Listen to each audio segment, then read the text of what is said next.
I think Liverpool might have just got an absolute bargain with Bradley Barcola. Now, considering the fees going around this summer transfer window, £100 million for Barcola really doesn't seem bad in my eyes. But I want to start this video off by saying this. I feel like there's a bit of a myth on social media in terms of how Iraola wants his wingers to be. A lot of people say that Iraola doesn't like wingers that, let's say, make those constant runs in behind. And I think that's a bit of a myth. First of all, Iraola likes his wingers to be able to carry the ball to get shots off or to create separation to get across it. You guys saw it with Semenyo, you guys saw it with Ryan, and you even saw it with the likes of, let's say, David Brooks and Tavernier, who also use that wide. Barcola is top class at that. Barcola is not the sort of winger that's going to consistently make runs in behind because he has more to his game. He's the sort of winger that will also get the ball and drive at people and carry the ball. You guys can see his numbers on the screen here. Just look at shot ending carries. He's in the top, let's say, 4 percentiles for wingers in Europe in that sort of category. Barcola is suited to the type of football that Iraola wants to play. People need to just stop that myth. And you guys can see his creative numbers. Look how good he is in so many different categories in terms of open play, expected assist numbers are very, very good. The amount of big chances he's actually creating for his teammates is very, very good. And I think that will really benefit someone like Isak in terms of Barcola is very good at getting on the outside and delivering a ball. And we saw that be a consistent part of his game for PSG over the last couple of years. Isak will love playing with someone like Barcola. But I do have some concerns regarding Barcola's creativity in terms of he has a very inconsistent touch. Sometimes when you watch Barcola, the ball just bounces off him, especially when you're playing, let's say, more settled blocks where there's less space to make his, let's say, threatening actions in behind. How does Barcola then react? Because I don't think Barcola's the, let's say, the type of winger that's going to get his foot on the ball and make those creative sort of passes, those line breaking passes through the middle. And on top of that, I think everyone has some concerns over his finishing. The funny thing is, when you're actually looking at his volume or shooting numbers, they're extremely, extremely high. You guys can see these numbers on the screen here. Non-penalty XG, shots, big chances that he has are all top class. But the problem is the quality of his finishing, which you guys can see from the metrics down at the bottom. He's very, very inconsistent in front of goal. And it's so weird because Barcola, you guys saw his finish against Senegal in the World Cup. Just dinks it over the keeper. And you're like, Barcola can produce moments of absolute magic in front of goal. But then you saw the biggest of occasions, Arsenal in the Champions League final, where his touch let him down once again in front of goal. And that's a consistent, let's say, theme in Barcola's game. He's very, very inconsistent in that area of the football pitch.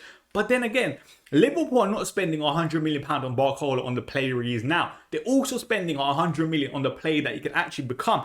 And let's be honest, more time with Iraola, you never know. You see players all the time, as they get older, sometimes just calm down in front of goal, be less erratic. If Barcola can become that, wow. Now, sometimes when players come from abroad, there's obviously concerns in terms of how they'll settle into the Premier League.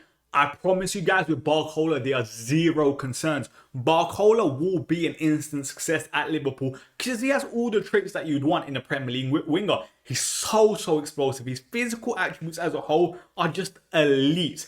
Honestly, certified bang. But you know what I absolutely love about this signing as well? When I've watched Liverpool in obviously the opening game of the Premier League and obviously in pre-season under Iraola, there's a constant pattern that we're seeing, which I'm just saying Barcola can exploit. In terms of how many times do we see the ball actually get fizzed into Alexander Isak? And so far, especially in pre-season, Alexander Isak was very good in terms of his first touch and just laying the ball off. He's almost crying out for someone to make that darting run in behind, go in from outside to in, and a midfielder actually playing that pass.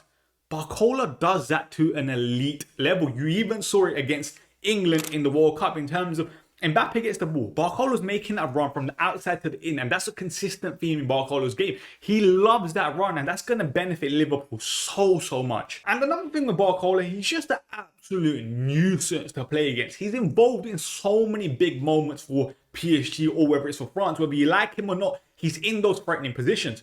Look at his graphic on the screen here, which looks like big chances of involvement. He's number 1 for all winger/attacking midfielders in Europe.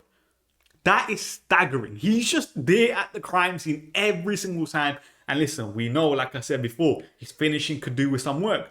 But his movement, top class. Now, I actually think Liverpool deserve a lot more credit because they've gone and signed the best left winger available in today's market. And a person that, let's be honest, every single big club in Europe would absolutely love. And the only reason he doesn't start every single game for PSG is because just look at the left winger ahead of him. He is that top 2 to 3 player in his position. But anyway, guys, I think Liverpool also deserve credit for their rebuild of the attack. you got a front line of Barcola now, Rio Ingamoto, who's top class as well, Isaac and Ekatike. On the right hand side, you got inside Munoz, who looked obviously very bright against Newcastle.